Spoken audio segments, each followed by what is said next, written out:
ভারতের জন্য বাংলাদেশের মাটি নিরাপদ, গণমাধ্যমে বললেন তামিম ইকবাল। আসন্ন দ্বিপাক্ষিক সিরিজে সফর করলেই শেষ হবে সম্পর্কের টানাপোড়েন।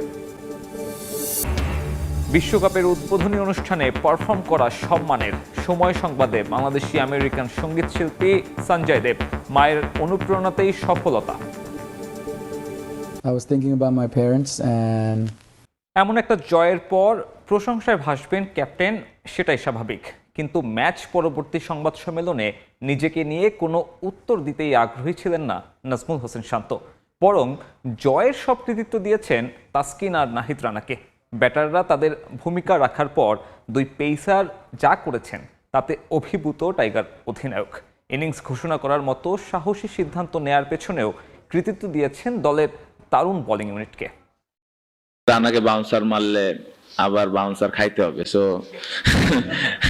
আমি হইলে রানাকে বাউন্সার মারতাম না, কারণ আমার ওই শখ নাই অত জোরে বাউন্সার খেলা। এটা নতুন বাংলাদেশ, যেখানে কোনো ভয় ডর নেই, একেবারে সোজা সাপটা হুঁশিয়ারি প্রতিপক্ষের জন্য।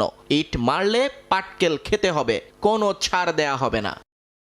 কিন্তু দেশের মাটিতে সাদা পোশাকে প্রথমবার পাকিস্তানকে হারানোর কৃতিত্ব একা নাহিদ রানাকে দিতে নারাজ ক্যাপ্টেন। বোলিং ইউনিটের বাকিদের জন্য ছিল তার এক রাশ প্রশংসা।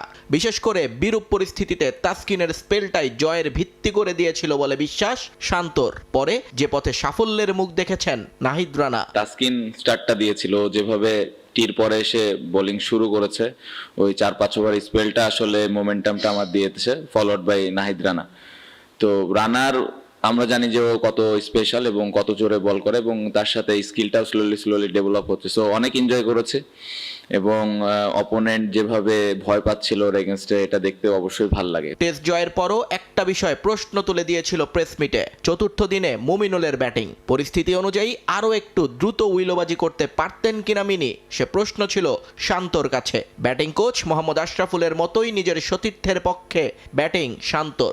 সোজা জানিয়ে দিলেন ঢাকা টেস্টে দলের প্রয়োজন এবং চাহিদা মেনেই ব্যাটিং করেছেন সবাই। এই টেস্ট ম্যাচে কেউ স্লো ব্যাটিং করেনি। কন্ডিশন এবং অপোনেন্টের স্ট্রেংথ অনুযায়ী আমাদের যেভাবে ব্যাটিং করার দরকার ছিল, আমরা এক্স্যাক্টলি ওভাবেই ব্যাটিং করেছি। এই টেস্টে কিংবদন্তিদের তালিকায় নাম লেখানোর সুযোগ পেয়েছিলেন শান্ত।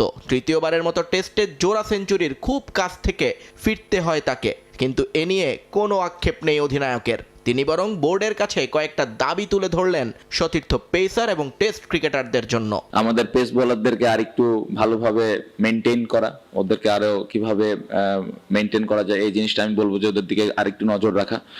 এবং আমার মনে হয় যে যারা পুরো টেস্ট টিমটা আছে বা টেস্ট শুধু খেলে, তাদেরকে আরো একটু কিভাবে অপরচুনিটিস দেওয়া যায়, আর একটু কিভাবে ইম্পর্টেন্স দেওয়া যায়। সিলেটের দ্বিতীয় টেস্টের আগে একটা মাইল ফলক হাতছানি দিচ্ছে শান্তকে।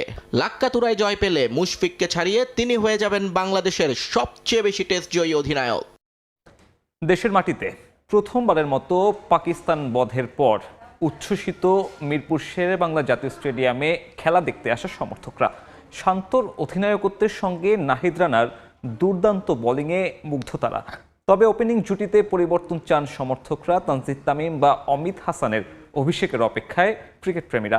সিলেট টেস্টেও পাকিস্তানের বিপক্ষে এমন দাপুটে জয় সফররতদের হোয়াইট ওয়াশ করবে টাইগাররা, আশা সমর্থকদের। এক্সাইটেড, বাংলাদেশ ফার্স্ট টাইম পাকিস্তানের সাথে দেশের মাটিতে প্রথম টেস্ট জয়লাভ করছে। আসলে অস্ট্রেলিয়া ইংল্যান্ড যখন টেস্ট করতো, তো ওই খেলাগুলো দেখতে আকর্ষণ বাড়তো। আজকে খেলাটা উপভোগ করে সেম ওই রকম একটা আনন্দ পেয়েছি, আলহামদুলিল্লাহ খুবই খুশি। শান্ত এক কথায় বলতে গেলে অসাধারণ ক্যাপ্টেন্সি, তার ফিল্ডিং সেট আপ, তার ব্যাটিং বলতে গেলে এক কথায় অসাধারণ। আমি একটু আগে একটা উপরে পাকিস্তানি সাংবাদিককে বলতে শুনলাম তার নিজের দেশের নামেই, যে এরা কী করবে। তা আমরা ভালো খেলতেছি পাকিস্তানের বিপক্ষে, হলে আমরা চাই এভাবে বিদেশি প্রতিপক্ষের বিপক্ষে আমরা ডমিনেট করে খেলতে চাই আমরা এইভাবে। আমার কাছে মনে হয় ওপেনিং জুড়িটাতে যদি একটু অল্টারনেটিভ অপশান করা যায়, কারণ আমরা অনেক দিন ধরে মাহমুদুল হাসান জয়কে দেখছি, নিঃসন্দেহে উনি ভালো। তবে আমরা অমিত হাসানের ডেবু বা তানজিদ তামিমের ডেবুটা হলে আমার মনে হয় ব্যাটিং সাইডটা আরটু বেটার হবে বলে মনে হয়। লাঞ্চের আগে এভাবে সাহসী সিদ্ধান্ত, আমরা বাসবল ক্রিকেট যেটা বলে ম্যাককালামের মাধ্যমে আসছে, সেটার অনেকটা ফিল পাইছি যে ইংল্যান্ডের মতো একটা সাহসী সিদ্ধান্ত শান্ত ভাই নিয়েছে। বাংলাদেশ যখন এই অল্প রানে ইনিংসটা আর কি ঘোষণা করলো, তখন ভাবছিলাম যে ম্যাচটা আমাদের অনুকূলে নেই। তো আমাদের যে তরুণ উদীয়মান প্লেয়ার নাহিদ রানা তার নৈপুণ্য দেখিয়েছে, ফাইবার পেয়েছে। বিশেষ করে নাহিদ রানার যে ফাইবারটা আজ খুব ভালো লেগেছে। আলহামদুলিল্লাহ আমরা জয়লাভ করেছি, আশাবাদী সিলেটও আমরা জয়লাভ করব। স্পিনার এবং পেসারদের কম্বিনেশনেই আজকে আমরা এই দুর্দান্ত জয়টা পেয়েছি। তাইজুল ভাই, মিরাজ ভাই, বিশেষ করে মিরাজ ভাই এর আগের ইনিংসে 5টা উইকেট পেয়েছেন। সব মিলে বলা যায় হচ্ছে পেসার এবং স্পিনার সকলেরই ভূমিকা রয়েছে, যার ফলে হচ্ছে আমরা জয়লাভ করি। ভারতীয়দের জন্য বাংলাদেশের মাটি সবচেয়ে নিরাপদ।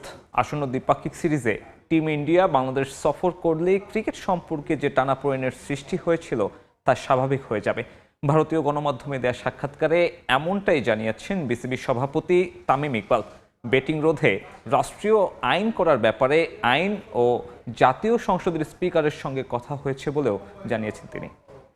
আমরা ইন্ডিয়াতে যেতে চাই না। আমিনুল ইসলাম বুলবুলের বোর্ডের সময় এক কাণ্ডে তোলপাড় হয়েছিল ক্রিকেট বিশ্বে। কর্তাদের সিদ্ধান্তে বিশ্বকাপ মিস করতে হয়েছিল ক্রিকেটারদের, যার প্রেক্ষিতে সম্পর্ক খারাপ হয় আইসিসির সঙ্গে। ক্রিকেটের নিয়ন্ত্রক সংস্থার চেয়ারম্যান ভারতীয় হওয়ায় বিসিসিআইয়ের সঙ্গেও শুরু হয় টানাপোড়েন।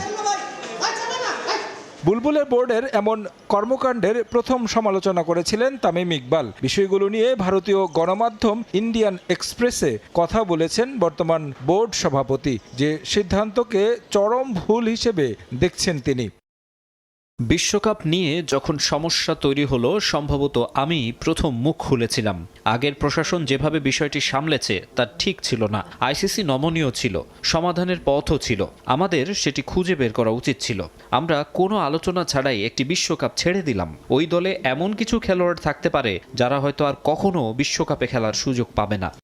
ভারতীয় বোর্ডের সঙ্গে বাংলাদেশের সম্পর্কই বা কি পর্যায়ে আছে? দায়িত্ব নিয়ে তামিম কথা বলেছেন কি বিসিসিআইয়ের প্রধানের সঙ্গে? মুস্তাফিজের যে বিষয় নিয়ে এত বড় ঘটনার জন্ম হলো, সেগুলোর সমাধান কিভাবে হবে? স্থগিত সিরিজেরই বা ভবিষ্যৎ কি? মিথুন মানহাসের সঙ্গে ক্রিকেট খেলেছি। আইপিএলে আমরা একই দলে ছিলাম। তিনি ঢাকা লিগে খেলার জন্য অনেকবার বাংলাদেশে এসেছেন। আমাদের মধ্যে খুব ভালো সম্পর্ক। এই দায়িত্বে আসার পর এখনও তার সঙ্গে বসার সুযোগ হয়নি। এখন দেশের নিরাপত্তা ব্যবস্থা চমৎকার, কোনো সমস্যা বা নিরাপত্তা ঝুঁকি নেই। ভারতের জন্য তা কখনোই ছিল না। ভারত দল যখন এখানে আসে, পুরো স্টেডিয়াম কানায় কানায় পূর্ণ থাকে। মানুষ এই লড়াইটা ভালোবাসে। একটা দ্বিপাক্ষিক সিরিজ দুই পক্ষের সামনে এগিয়ে যাওয়ার দারুণ উপায় হতে পারে। ফিক্সিং বেটিং নিয়ে কঠোর অবস্থানে বর্তমান প্রশাসন। ক্রিকেটের এই বিস্ফোরা রোধে রাষ্ট্রীয় আইনের ব্যাপারে চেষ্টা করছে বিসিবি। বেটিং রোধে রাষ্ট্রীয় আইন করা সম্ভব। জাতীয় সংসদের স্পিকার টেস্ট ম্যাচ দেখতে এসেছিলেন। আমি বিষয়টি তার কাছে উত্থাপন করেছি। আমি ক্রীড়ামন্ত্রী এবং স্বরাষ্ট্রমন্ত্রীর সঙ্গেও কথা বলেছি। আমি শুধু বেটিং নয়, বরং ক্রীড়া দুর্নীতির ওপর একটি আইন চাই। বিসিবির অ্যাকাউন্টে থাকা এফডি শুধু ব্যাংকে রেখে দেওয়ার জন্য নয়, এই অর্থ ক্রিকেট ও ক্রিকেটারদের উন্নয়নে খরচ করতে চান তামিম। অস্ট্রেলিয়ার বিপক্ষে সিরিজে পুরস্কার হিসেবে গাড়ি জেতার সুযোগ পাচ্ছেন বাংলাদেশি ক্রিকেটাররা। সিরিজের most valuable Bangladeshi player award partner হিসেবে বিসিবির সঙ্গে যুক্ত হলো অটোমোবাইল প্রতিষ্ঠান চেরি। আর্থিকভাবে বোর্ডকে আরও সমৃদ্ধ করতে চান সভাপতি তামিম ইকবাল। বিসিবি সুনাম ফেরাতেও বদ্ধপরিকর তিনি। 2005 সালে নাফিস ইকবাল সবশেষ বাংলাদেশি ক্রিকেটার হিসেবে উপহার পেয়েছিলেন গাড়ি। 21 বছর পর সেই স্মৃতি ফেরালেন তার ভাই তামিম ইকবাল। বিসিবি সভাপতি জানিয়েছেন, আবারও গিফট হিসেবে গাড়ি পেতে যাচ্ছেন ক্রিকেটাররা। অস্ট্রেলিয়ার বিপক্ষে আসন্ন ওয়ানডে ও টি-20 হোম সিরিজেই দেখা যাবে তা। গাড়ি প্রস্তুতকারী চীনা প্রতিষ্ঠান চেরির সঙ্গে চুক্তি করেছে ক্রিকেট বোর্ড। বাংলাদেশ অস্ট্রেলিয়া সিরিজের most valuable Bangladeshi player award partner হিসেবে থাকবে কোম্পানিটি। যে রেপুটেশন ড্যামেজগুলো হয়েছিল বিসিবির, ওই জায়গা থেকে বের হয়ে এসে চেরির মতো ব্র্যান্ডরা আসা শুরু হয়েছে। এরকম বড় বড় কোম্পানি যতটুকু বাংলাদেশ ক্রিকেটের সাথে অ্যাসোসিয়েট হওয়া শুরু হবে, এটা আমাদের ক্রিকেটের জন্য বেটার। যখন একটা বিপিএল টুর্নামেন্ট অ্যানাউন্স হয়, তার আগে যেভাবে করে 1000 কোটি টাকা দেখা হবে বা এত টাকা ব্যাংক গ্যারেন্টি না দিলে টিম দেওয়া হবে না, আপনারা আজকে পরিষ্কারভাবে শুনেছেন। আমরাও এই জিনিসটা ডিটেইলড ভাবে চেক করেছি যে কে কি দিয়েছে। যেটা বললো, একটা ফ্র্যাঞ্চাইজি বাদে, যে ফ্র্যাঞ্চাইজি বেশ রেপুটেটেড, তারা বাদে বাকি যারা ফ্র্যাঞ্চাইজি ছিল এই জিনিসটা কেউই মেনটেন করেন নাই। এখন ব্যাংক গ্যারেন্টি যখন আমরা বলি, একটা চেক যদি বিসিবিকে দেওয়া হয়, that is not considered as bank guarantee. Cheque is a cheque, bank guarantee is a bank guarantee. তো এই প্রসেসটা কিন্তু কোনোভাবেই কোনোটা টিম মেনটেন করেনি। এখন ফাহিম ভাই একটা কথা বলেছে যে বিসিবি প্লেয়ারদের পেমেন্টের রেসপন্সিবিলিটি নিবে না। এখানে আমরা যে জিনিসটা আমরা নিজেরাই একটা সিদ্ধান্ত নিয়েছি, আর এই জিনিসটা আমরা ইমপ্লিমেন্ট আমাদের মনে হয় যে সময় এসে গেছে করার জন্য, যেটা হলো এই যে প্রত্যেকটা বিপিএল এ বলেন বা কয়েকটা বিপিএল বাদে ফ্র্যাঞ্চাইজ সিলেকশন প্রসেসটা, যেটা যারা